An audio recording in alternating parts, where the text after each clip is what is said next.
Ang programang ito ay rated SPG. Striktong patnubay at gabay ng magulang ang kailangan. Maaaring may masiselang tema, lengguwahe, karahasan, sexual, horror o droga na hindi angkop sa mga bata. Eira, mawawalan nga ba ng alaala? Alamin natin. Welcome back sa aking channel, mga kaganapan sa Lilet Matias. Sa kagustuhan ni Lilet na iligtas si Eira sa kamay ni Sally, sinuway ni Lilet ang tinang Ses niya at muntik malagay sa panganib ang buhay ni Ses. Mabuti na lang at nang akmang babarilin na si Ses ng tauhan ni Sally, ay biglang may dumating na isang pulis at naunahan ang babaril sana dito kay Ses, kaya agad pinalabas ng pulis si Ses ng warehouse para sa kaligtasan nito. Nagmakaawa naman si Ses sa pulis na iligtas ang anak-anakan nitong si Lilet. Samantala, nangako naman si Eira kay Sally na ipagtatanggol ni Eira si Sally sa korte at palalabasin na si Gary ang mastermind ng lahat. Basta pakawalan lang ni Sally si Eira.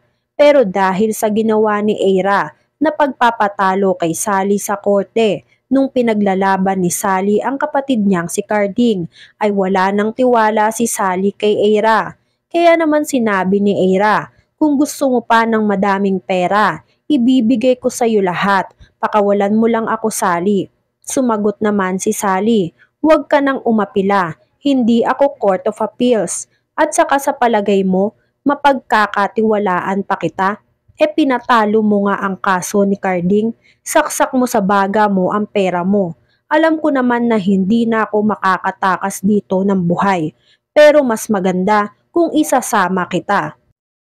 Takot na takot si Eira sa ginagawa sa kanya ni Sally na panunutok ng baril. Maya-maya biglang dumating si Lilet na itulak ni Lilet si Eira sa hagdan. Hindi napansin ni Lilet na hagdanan pala ang nasa gilid nitong si Eira. Sa sobrang lakas ng pagkakatulak ni Lilet kay Eira, nagpagulong-gulong si Eira sa hagdan hanggang sa makarating sa baba ng hagdan at nawala ng malay.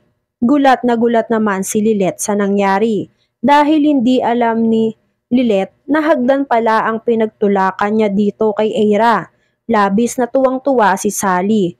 Humalakhak si Sally sa sobrang tuwa sa kasalanang ginawa ni Lilet kay Eira. Hindi lubos maisip nitong si Lilet na malalagay sa peligro lalo ang buhay nitong si Eira sa kagustuhan niyang iligtas ito. Tinakot ni Sally si Lilet na isusumbong sa mga pulis ang ginawang panunulak ni Lilet kay Eira. Sa takot ni Lilet, hindi na alam ni Lilet ang gagawin niya. Nilapitan ni Sally si Lilet at itinulak din ni Sally si Lilet sa hagdan para magsama na daw si Eira at itong si Lilet. Bumulagta si Lilet at si Eira sa baba ng hagdan. Maya-maya, sa wakas ay natagpuan na ng mga kapulisan si Sally. Nakipagbarilan si Sally sa mga kapulisan dahil wala na daw silbi ang buhay ni Sally at alam ni Sally na hindi na siya makakaligtas pa ng buhay. Kaya naman mas pipiliin na lang daw ni Sally na mamatay ng lumalaban. Hinabol ng mga pulis si Sally. Maya-maya, natagpuan na din ni Meredith si Lilet at si Eira. Nataranta si Meredith sa sobrang takot nang makita niyang nakahandusay sa baba ng hagdan si Eira at si Lilet. Agad nagsisigaw at nanghingi ng tulong si Attorney Meredith para makahingi ng saklolo para kay Lilet at kay Eira. Nilapitan ni Attorney Meredith ang dalawa at pinilit na gisingin. Maya-maya, dumating na ang mga rescue. Inilagay na sa stretcher si Lilet at si Eira. Hindi alam ni Ses at ni Meredith ang gagawin nila nang makita na nasa peligro ang buhay ng mga anak nila. Agad-agad namang dinala si Eira at si Lilet sa pinakamalapit na ospital. Nang makarating sa ospital, nakita ni Ses na iyak ng iyak at hindi mapakali si Attorney Meredith, kaya nilapitan ito ni Ses. Pinalakas ni Ses ang loob ni Meredith. Sinabi niya dito, "Lakasan mo ang loob mo, Attorney Simons. May awa ang Diyos. Ililigtas niya ang mga anak natin. Kahit wala ako sa tabi niya sa mga oras na bihag siya ng mga kidnappers, nagpapasalamat pa din ako na nandun ka dahil may nanay siyang katabi. Dito na humagulgol ng husto si Attorney Meredith. Sumagot si Attorney Meredith kay Ses, "Kung nabubuhay lang sana yung anak ko, I would like her to be just like Lilet. Maswerte ka kay Lilet. Mapagmahal siyang tao at hindi siya nangiiwan ng tao. Ilang beses ko siyang pinatakas at pinauna para iligtas ang sarili niya. Pero mas pinili ni Lilet na manatili sa tabi ko dahil ayaw niya akong iwan at sabay daw kaming uuwi ng ligtas." Naikwento ni Ses ang ginawa ni Lilet na hindi pumayag si Lilet na umalis sa warehouse at iligtas ang sarili dahil nakita ni Lilet si Eira na nasa panganib ang buhay at hinabol ni Sally. Kaya ang ginawa ni Lilet ay sinuway ako at sinundan si Eira at si Sally. Sa sobrang pagdaramdam ni Ses at Attorney Meredith, nagkapatawaran silang dalawa dahil hindi naging maganda ang mga nakaraan nila. Nagyakap si Ses at si Meredith para i-comfort ang isa't isa. Maya-maya, biglang dumating ang doktor galing sa kwarto ni Eira at ni Lilet.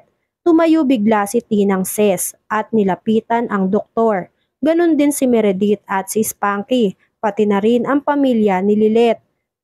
Agad na nagtanong si Ses sa doktor, "Dok, kamusta na po ang anak namin? Ligtas na po ba sila?" Sumagot ang doktor, "Si Attorney Lilet, inaantay na lang natin na magising. Samantalang si Eira naman ay kinakailangang obserbahan dahil sa dami ng dugo na nawala sa kanya matapos ang pagkakahulog niya sa hagdan dahil napalakas ang pagkakabagsak niya sa hagdan."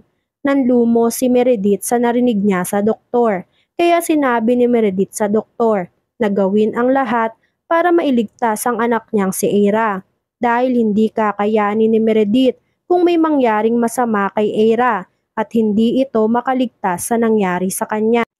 Samantala, sa kwarto ni Lilet, nag-aantay ang pamilya Matias sa pagising nitong si Lilet. Maya-maya, biglang nagising si Lilet. Pagmulat na pagmulat ng mata ni Lilet, si Eira agad ang nasa isip ni Lilet at hinanap nito. Nagpipiglas si Lilet dahil gusto daw makita ni Lilet si Eira. Nakukonsensya si Lilet sa ginawa niya kay Eira dahil hindi lubos maisip ni Lilet na sa maling lugar niya na itulak si Eira, kaya nadisgrasya tuloy itong si Eira at nalagay sa peligro ang buhay nito. Nakiusap si Lilet kay Ses, "Kailangan ko pong makita si Eira." "Sige na po, makikiusap po ako sa inyo. Kailangan ko pong makita si Eira, Tinang." Pero pinigilan ni Ses si Lilet na magpunta kay Eira dahil kinakailangan pang magpalakas ni Lilet dahil sa nangyari sa kanya. Ano na kaya ang lagay ni Eira? Nagkaroon kaya ng damage ang utak ni Eira pagtapos mabagok sa hagdan? Yan nga ang mga kaganapan at mga dapat nating abangan dito sa Lilet Matias. Kung gusto nyo pa ng mga gantong klaseng video, ay mag-subscribe at i-like itong video na to. Maraming salamat po.